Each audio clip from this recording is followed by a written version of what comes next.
Big TV భక్తి సమాచారం WhatsApp ఛానల్లో జాయిన్ అవ్వండి. అన్ని విశేషాలు ఎప్పటికప్పుడు తెలుసుకోండి. శ్రీ గురుభ్యో నమః. జన్మనిచ్చినటువంటి తల్లిదండ్రులకు శిరస్సు వంచి పాదాభివందనాలు తెలియజేస్తున్నాను. ప్రస్తుత సమాజంలో ప్రతి కుటుంబంలోనూ కూడా అనేక రకాలైనటువంటి సమస్యలతో సతమతమైపోతున్నటువంటి తరుణంలో ఏ సమస్యకు పరిష్కారం దొరకక చక్కటి అద్భుతమైనటువంటి జీవితాన్ని చిన్నాభిన్నం చేసుకుంటూ అద్భుతమైనటువంటి ఆనందకరమైనటువంటి జీవితాన్ని పాడు చేసుకుంటూ ఉంటాము. ఇలాంటి వాటికి సనాతన ధర్మంలో అద్భుతమైనటువంటి పరిష్కార మార్గాలు ఉన్నాయి. మరి అలాంటి వాటిని మనం తెలుసుకొని చక్కటి జీవితాన్ని అద్భుతమైనటువంటి ఆనంద గడియల్లోకి మార్చుకొని ఈ ప్రకృతి ధర్మాన్ని మన యొక్క సమస్యలకు పరిష్కార మార్గాలుగా మార్చుకుంటూ ప్రతి సమస్యకు పరిష్కారం ఉందని గ్రహించి ఆ యొక్క పరిష్కారముతో ఎలాంటి సమస్యకైనా కానీ పరిష్కార మార్గం మనకు ఖచ్చితంగా దొరుకుతుంది అని మన సనాతన ధర్మ గ్రంథాలే చెబుతున్నాయి. వీటికి కావాల్సిందల్లా కాస్త సమయాన్ని కేటాయించగలిగితే సరిపోతుంది. మరి ఇంకెందుకు ఆలస్యం? ఈ సమస్య పరిష్కారంలో అనేక రకాల సమస్యలు, వాటి యొక్క పరిష్కార మార్గాలు ఇక తెలుసుకుందామా? మరి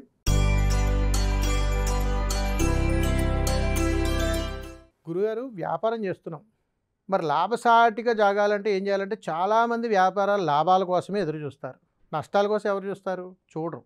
మరి లాభాలే జరగాలి అని అంటే, అలాంటి లాభాలు పొందాలి అని అంటే ఏం చేయాలి?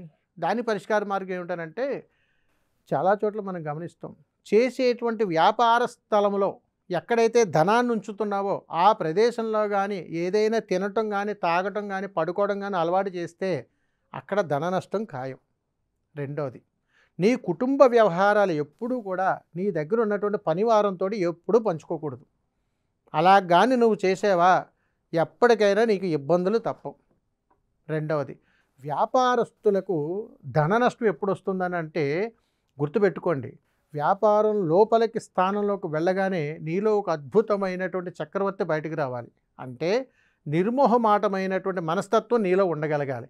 అది లేనటువంటి నీకు వ్యాపారం చేసేటువంటి అర్హత అక్కడ లేనట్టే లెక్క.